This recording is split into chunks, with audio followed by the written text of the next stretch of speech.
Hey everyone, this amazing ESO Network show is brought to you by our fine sponsor, Amazon.com. Please remember to shop Amazon for all your geeky needs, no matter what time of the year it is. All you need to do is go to esopodcast.com/ESO Amazon, or click on the Amazon banner on the ESO Network webpage to go to our e-store. It's the best way to shop and the best way to support this program, and it doesn't cost you anything extra. Okay, that's enough of me babbling for now. Now on with your regular scheduled show.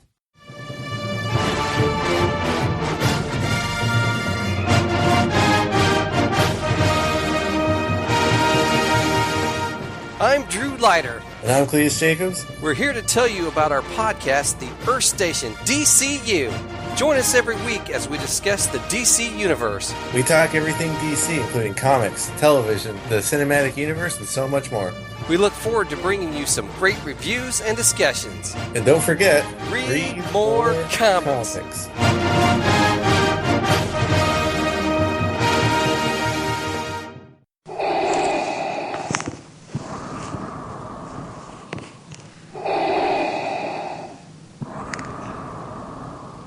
Are you ready, kids? Aye, Captain. I can't hear you. Aye, Captain. Who has a podcast made under the sea? Monster How Sci-Fi. is it possible? How can it be? Monster Sci-Fi. Geeky nonsense be something you wish. Monster Sci-Fi. Then drop on the deck and kneel before Zod. Ready? Monster Sci-Fi. Monster Sci-Fi. Monster Sci-Fi. Monster Sci-Fi. Podcast. Hello and welcome again to the Monster Sci-Fi Show podcast. I am the host, The Monster, back to give you some more sci-fi news for this week. So, what are the big three topics I'm going to be talking about today? Well, there's a possibility that Firefly can actually be coming back. And that's for reals, with a Z. The other one is going to be, there's a possibility of a live-action Ahsoka Tano movie. Maybe. I'm going to be, sadly, again, talking about another death of another sci-fi icon. It was Ricard Hatch that just passed this week. So in addition to all that, I'm also going to do two reviews on Powerless and Legion. So it's the first episode for both series that I'll do a quick review on. So even before we even get started, today being Saturday morning, I was planning to do this last night, but having worked 6 days straight, I did not have the energy to go further, and thank God I held off, because what I would have led off with is the news is that Ben Affleck, if you remember the last podcast, had dropped out from directing altogether of the Batman movie. So last night, when I was having dinner, it came the news that Matt Reeves is going to be taking over. And Matt Reeves has done the Cloverfield movie. He has done the War of the Planet of the Apes. So I'm definitely now excited that that's going to happen. So good on that front. But on the other front, it's just like, he's not going to write this anymore. I'm like, Ben, you really are killing me. Seriously. Are things that bad that stuff is like this is going to happen and soon he's not going to be in it?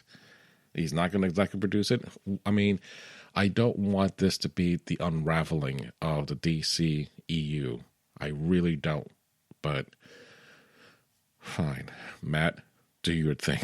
Make it work. So I'll talk about that more later on when the news comes to be. All right, the other quick thing. The Avengers Infinity Wars has already begun filming, and there is an actual video that's going around about the behind-the-scenes stuff, which is really cool. And if you go over to the Monster Sci-Fi Show page on Facebook, you'll see the video if you have not seen it yet. All right, so let's get started. We have Firefly. And yes, we may have Firefly again. And I really would love to see this. So this whole conversation came about, and I had to verify because, every year, new series of Firefly coming to Netflix, until you realize the date was April 1st. You don't want to get punked on this rumor. So I was kind of hesitant because only one person or one website was actually not repeating, but commenting on this. So the guy that heads up Fox, which is David Madden, had talked about, because of what we've seen with Prison Break being rebooted, so to speak, and the X-Files being done, that really Firefly could be done in the exact same fashion. And he did this condition, provided that Joss is on board. And so I'm thinking, if this is a very serious proposition to be given to him, I want Joss to do this, to really come back to the fold of Firefly and get back to something that is a thing that made us love that series. Not that the graphic novels that have taken place after the series are not wonderful, but I would love to see this continue. Now, the logistics of all this, that's a whole other thing, because you have people like Nathan Fillion and Miranda Baccarin, I can't pronounce her last name, and Alan Tudyk and Gina Torres. Pretty much everyone they're all busy doing other projects. The only one who's not, sadly, is Ron Glass, who passed last year. So if this all comes together, you have to ask the question, well, what way would you want to see Firefly? Is it a limited run series? Is it going to be a movie? Or, how are we going to do this? So, in a nutshell, yes, I would love to have a full season, but realistically, I don't see that happening. Or at least, with everyone doing their projects, they're going to be overly committed to doing Firefly. So if we get maybe a limited run series, maybe 6 episodes, I would be happy with that. Hell, I'd be happy with another movie. Just give me that.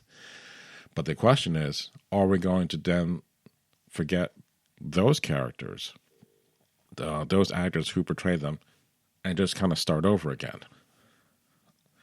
I really would not want to do that. I really would not want to see that. They tried to do that with Buffy, and it got shot down before it even got started. So at least there's some kind of thought process, even though it seems like there are none in Fox. But Joss, I think, would have the better vision on where to take this series. But if someone were to ask me, no one does, but here are my 2 cents.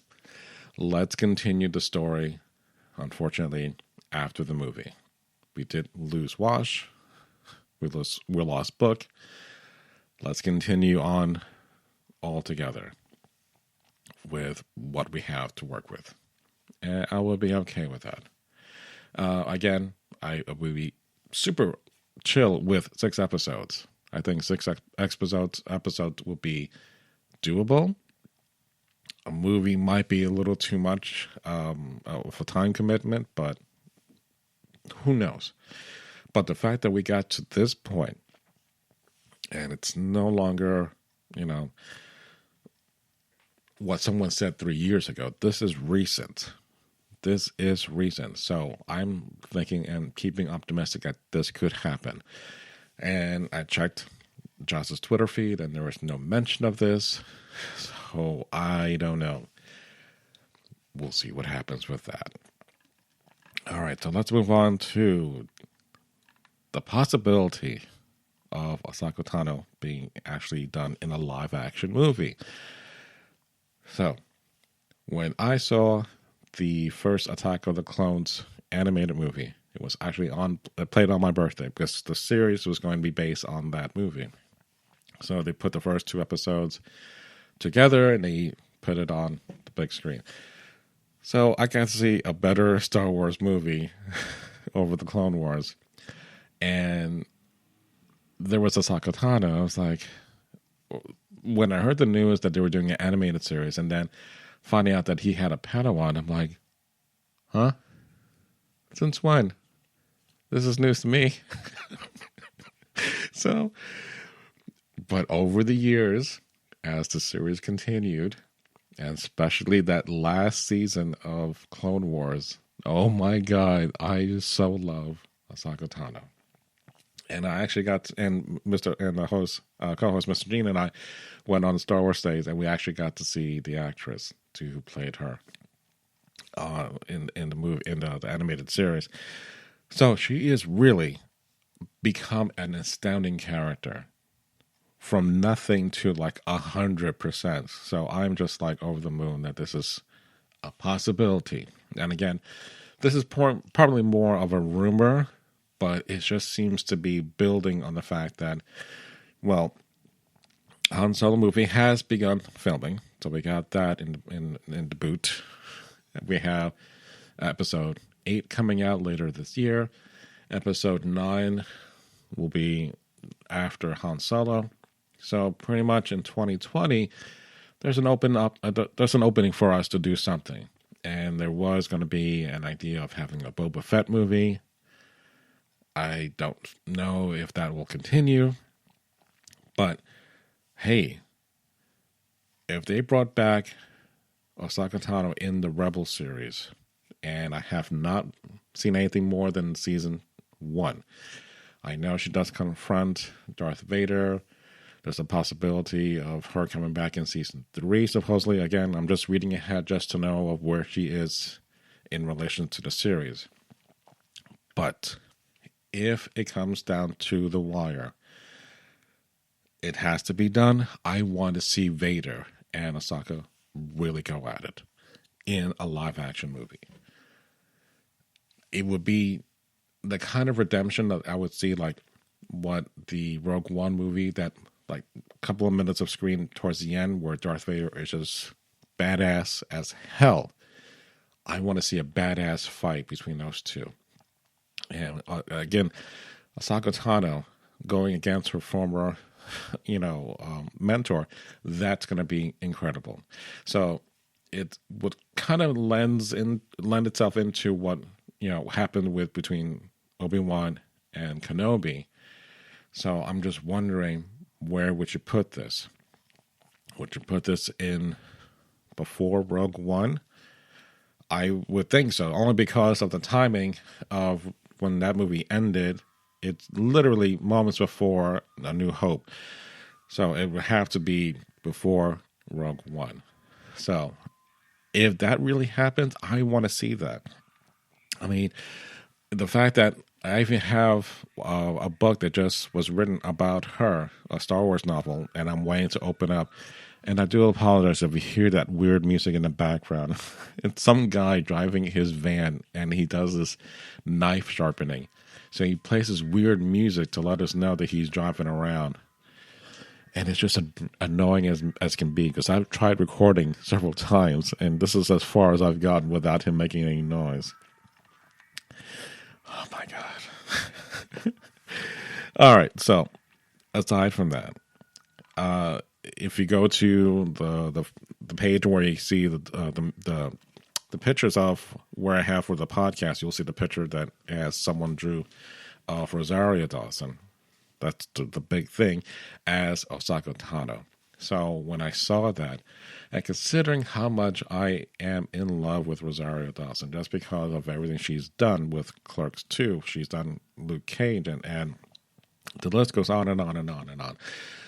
She gets it, and I could not think of a better actress. And to top that off, she's a strong woman character who happens to be Latin. That, to me, again, representation. Let's make that happen, So I'm, again, really happy of the prospect again, no one's asking me. I'm just letting you know, I think this would be a great move. I think it'd be a fantastic move.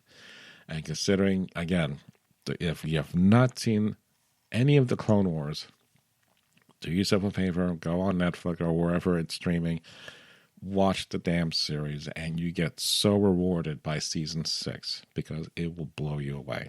So, all right, let's move on, unfortunately, to some sad news, but I had no idea this that Ricard Hatch had an illness. He died recently of pancreatic cancer, so unfortunately, I never met the man. I did see him a couple of times at conventions and from afar, and I'm being very serious about this. He is a very handsome man. I've always thought about, there are a few men that I actually say, wow, they really age well and like really good for their age. He's one of them. So the fact that, he's been around since I was, a kid back in the 70s when the original Battlestar Galactica had aired till, maybe 10 years ago. My God, he looks really well for his age. And I'm just like, I should be looking as half as good as him if I am ever that lucky, which I'm not. But still, good on him. And I'm sad that he has, passed away. But if you know of him, and again, Battlestar Galactica is where you know him as Apollo. So he, was on that series for the 1 year that it aired. Thankfully, that Battlestar Galactica, or Galactica 1980, that was abysmal, he did not star in that. But when Ron Moore came back to really reimagine the whole Battlestar Galactica series, he was one of the first people to really say, no, leave it as alone. Don't make Starbuck a woman and all this. So he was one of the first opponents against the remaking of the series. But considering what had happened, and he was brought into the fold and he became Zarek, who is a great character. And I've really enjoyed his performance. And again, BSG, seasons 1 through 4. The first 2.5 seasons, we'll say that again, 2.5 seasons, fantastic. You cannot get a bad episode up to that point. Really, season 3, that second half, season 4, you're getting through it. But still, Zarek, throughout that whole series, really fantastic.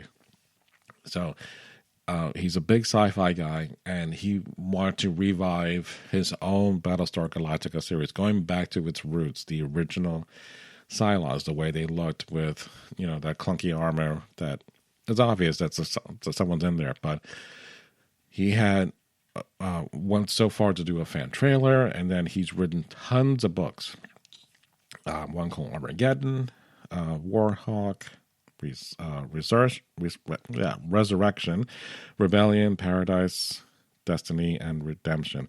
So all these books, all about Battlestar Galactica, they're all by him. So amazing that he was able to do this. He also created a space opera called The Great War of Magellan. And he was also, and I tried looking up in my library's website or the digital collection through Hoopla. There's nothing there up that he has been in, other than there's one movie that Walter Koenig did in 2008 called Inalienable. So he's in that movie, and Marina Sirtis is in there. So a couple of sci-fi people are in this movie that you can watch through Hoopla Digital. So again, if you're in Miami, use your library card, you can actually watch that movie. Now, having said that, there are actually Battlestar Galactica graphic novels that you can download. There's about 2 of them in which it goes back to the original series with Adama and so forth, with the Lorne Green version. So, I'm sorry that he has passed away. And again, he is I didn't realize how much he really devoted his interest and passion towards Battlestar Galactica. I thought he just wrote one or two books, but I didn't realize he went that far. And I tried to even look to see if I can even order that from my library.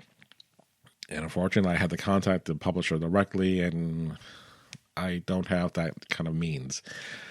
But, I'm now definitely interested to see what the storylines would be for those other Battlestar Galactica stories. So I'm sad that that has happened to him. It's a big blow, again, to fans like us who watched Battlestar Galactica all those years ago and still have fond memories. So all I can say is frack. Enough said. All right. So let me get into the Powerless and Legion review. So when I heard about the premise of Powerless, saying that it's a DC comedy series, I wasn't really too keen about the idea because you can make fun of certain things, kind of like you would be able to do with The Tick, and kind of make fun of superheroes in general. But this was a little too specific for a series. It's like Marvel babies. You don't want to see a version of characters that you love turn into some other version that, like, hey, this is great. No, it's not. But nonetheless, the guy who is in charge of this, his name is Ben Queen. And I watched a series that he did prior to this called A to Z.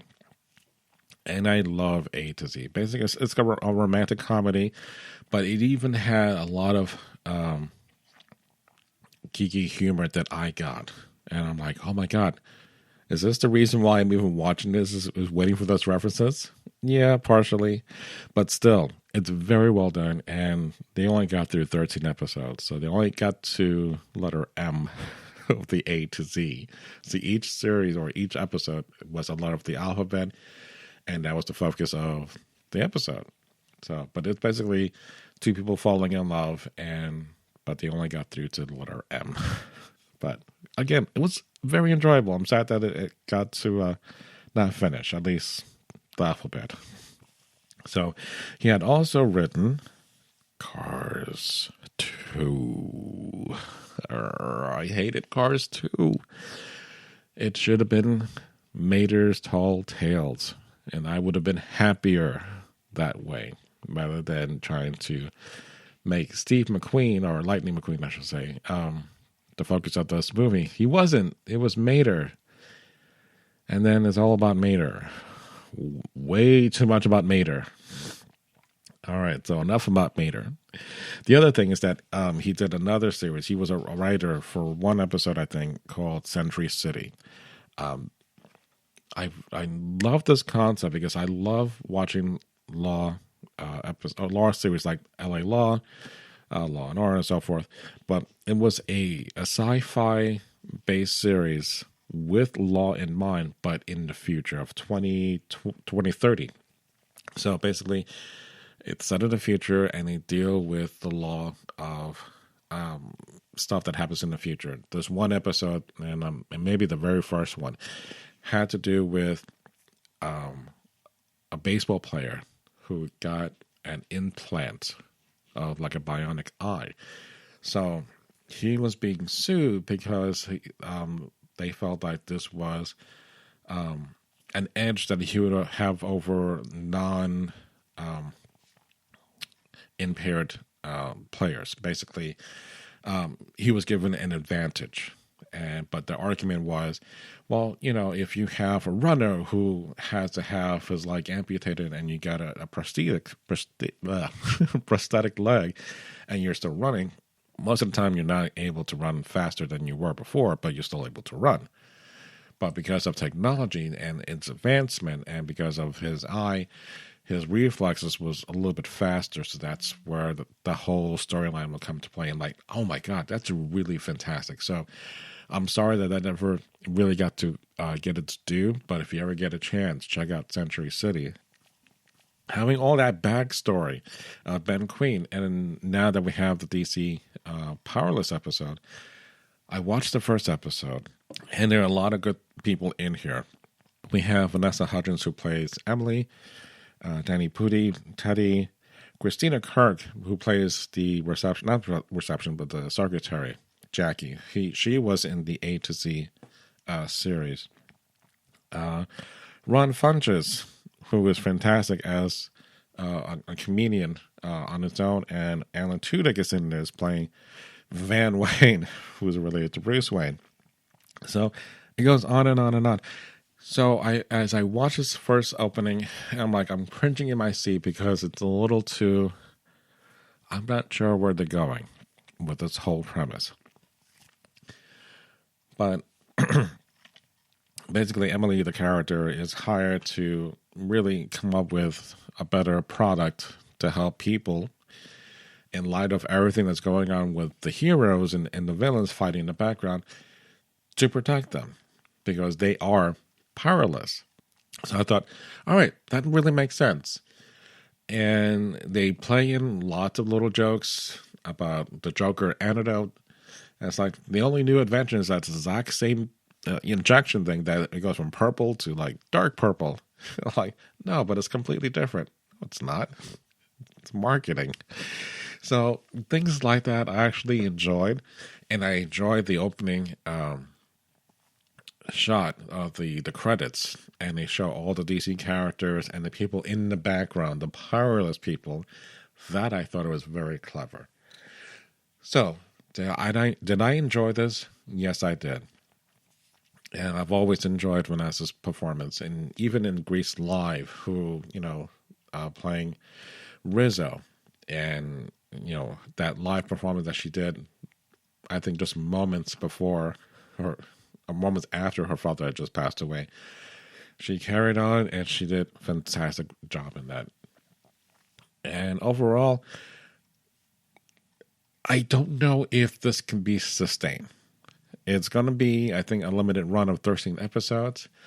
I don't know if it can be sustained. Just like A to Z, if you find yourself liking something like that, the humor does play a great part, but honestly, can you keep up that momentum for a very long time? I find that it's going to be a very hard thing to do. No matter how well you may come up with storylines, it's the humor that's going to be the selling point because you already set up that premise. So we'll see what happens with that. But again, the first episode takes about a moment or two to kind of really get into that world. But considering what I have seen from Ben Queen, I'm already on board. Likeable cast, good story that was actually entertaining. So I can't complain. But again, this is a mid-season replacement, so I really don't know how long this will go. But nonetheless, at least check out the first episode of Powerless.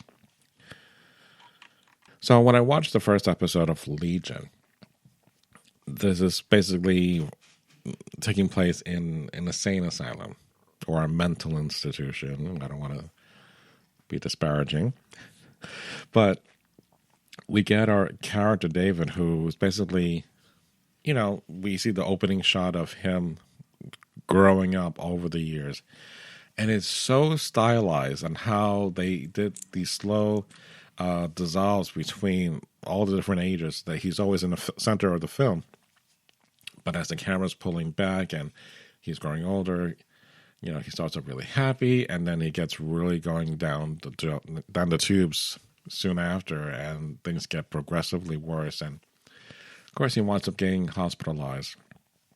But after a while, I'm wondering about 20 minutes in, okay, so we're dealing with a character who's crazy, but seems to be not sure about what he hears and what he can do. And then all of a sudden, there's a big change. We find out that he's being actually held captive and being studied because of what he can do. So they're trying to figure out his powers, or at least control him in a certain way. And that's when it really starts to click in about the world of mutants. And it's really interesting the way they're telling the story, and I'm trying not to so much give you so much information about it, but it's so well done, and I'm so on board with what they were able to do. I'm just curious, and this is what has always been bugging me. When the hell is this taking place?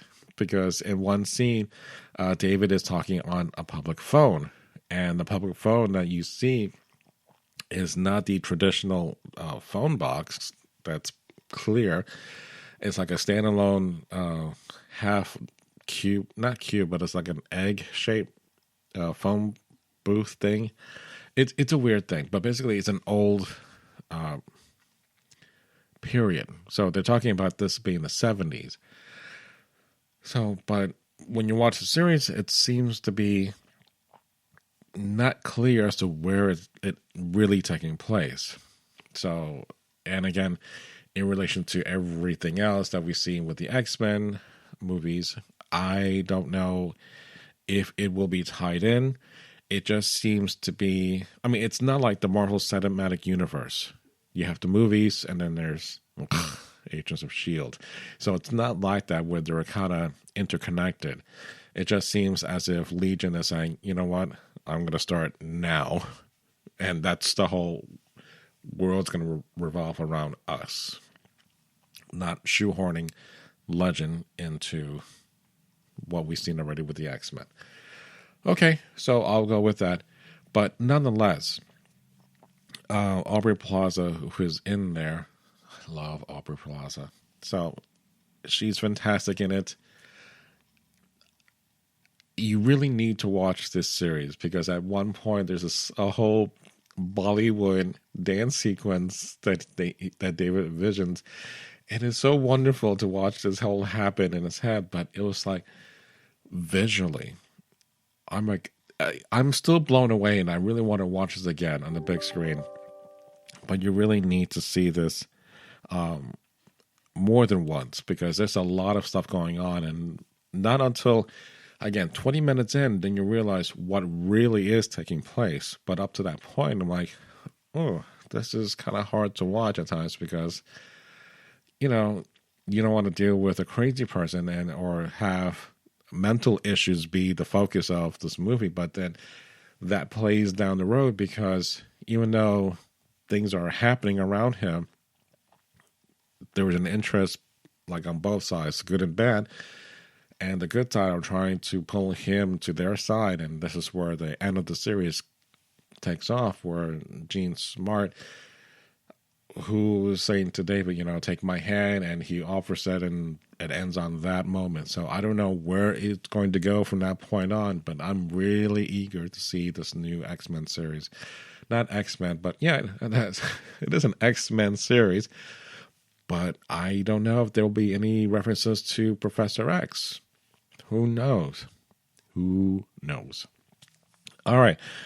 I am done talking. I am exhausted already, considering, again, 6 days I've worked straight, plus all the podcasts that I did in the past couple of days. So, the last podcast I'll do in the next day or two is going to be on Batman Lego, the Batman Lego movie.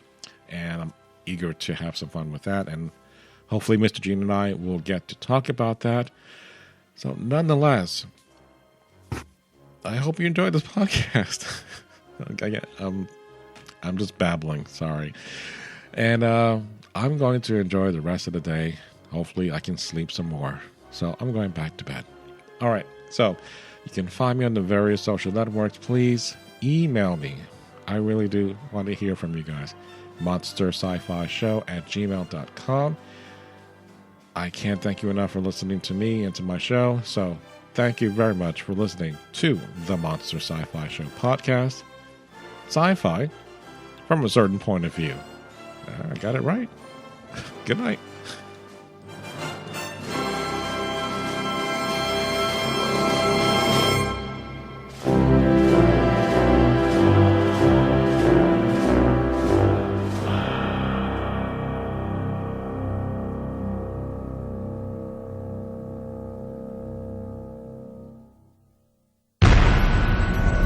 This has been a broadcast of the ESO Network, your station for all things geek, classic, current, and beyond. Be part of the crew at ESONetwork.com.